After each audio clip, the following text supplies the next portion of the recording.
Before fashion was a vehicle for personal expression, and before it became a medium for artistic identity, fashion functioned as structure. Not metaphorically, but physically.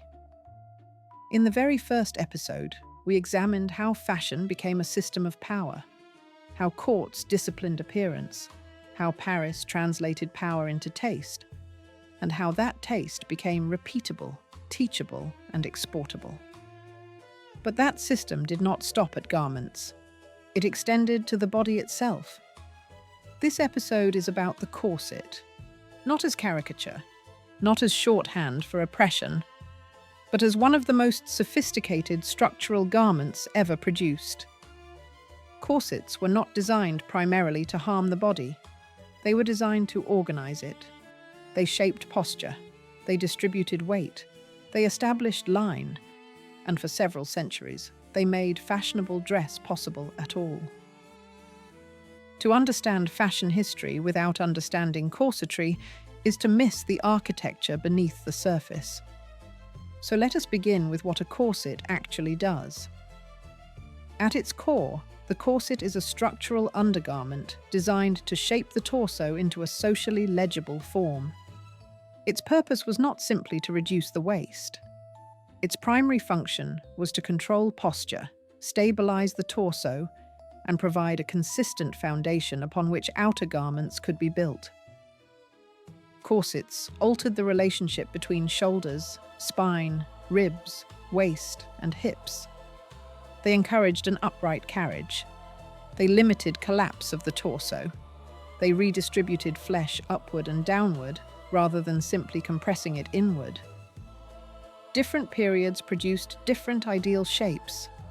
Early modern stays, from the 17th and early 18th centuries, emphasized a conical torso, flattened bust, rigid upper body, and a smooth transition into full skirts.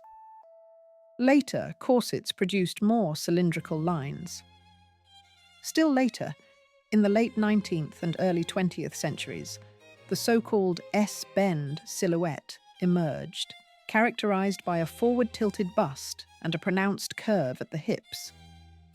There was no single corset shape across history.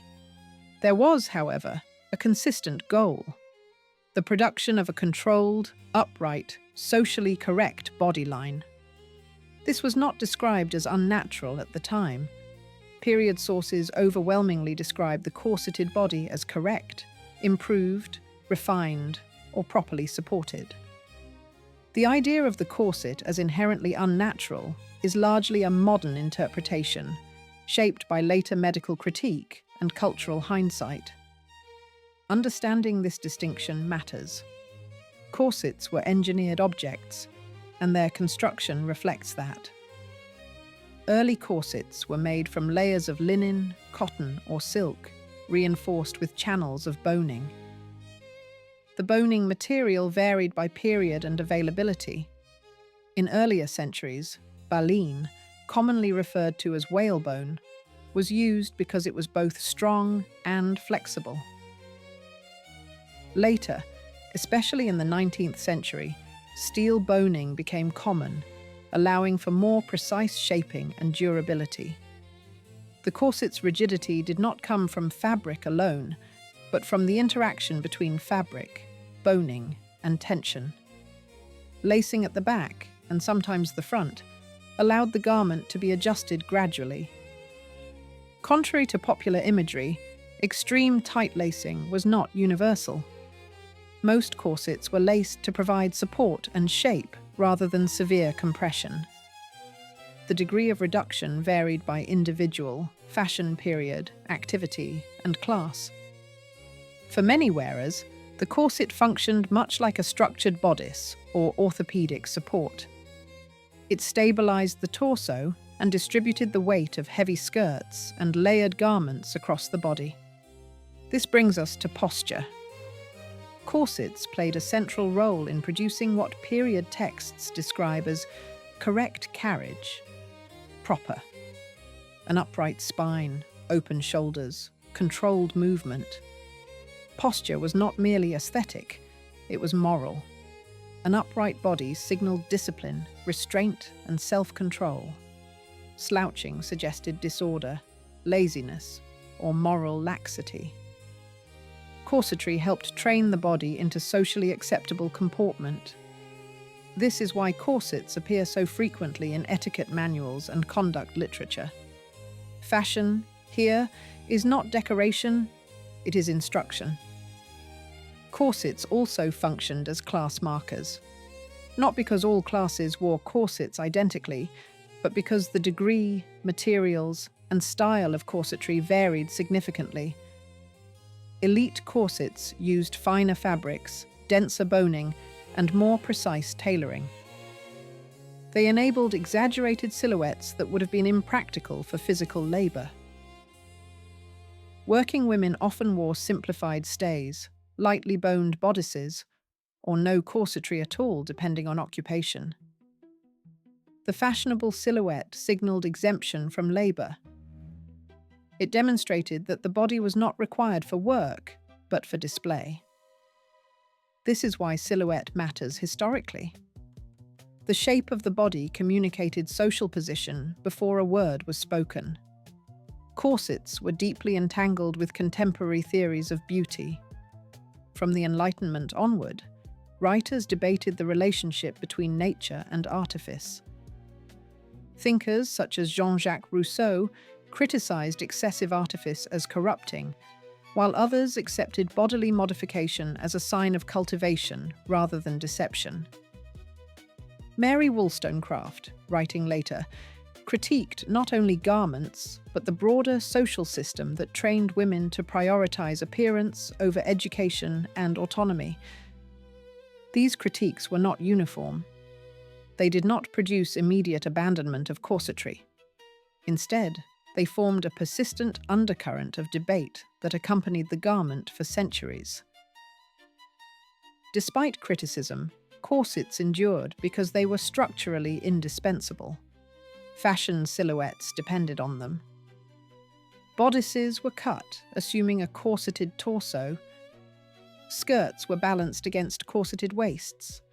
Outer garments relied on the corset as their foundation. This dependency becomes even clearer in the 19th century. As skirts expanded in size and weight, the corset became essential for distributing that weight and preventing collapse. The crinoline did not replace the corset, it required it. Industrialization intensified this system. The 19th century saw the mass production of corsets, making them widely available across classes. This did not democratize extreme fashion equally, but it standardized the expectation of a shaped torso. By the early 20th century, medical critique, dress reform movements, and changing social roles began to challenge rigid corsetry. Some women adopted looser corsets.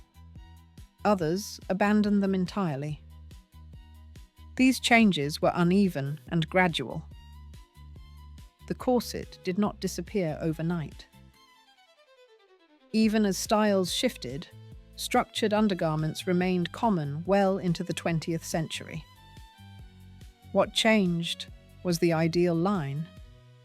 Even as corsets declined, their legacy persisted. Modern shapewear, couture foundations, and structured garments all descend from corsetry. The idea that the body must be shaped to support clothing did not vanish.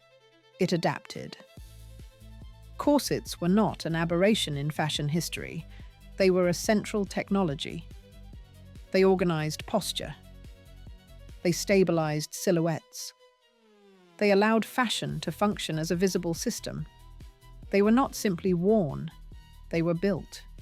And in the next episode, we will remain with the corset itself. We will look closely at stays, bodies, and corsets as distinct garments, not interchangeable terms. We will examine how their names change across centuries, how their construction differs, and how each reflects a specific moment in fashion's logic. Because before fashion could expand outward, before volume, width, and spectacle, It had to perfect control at the center.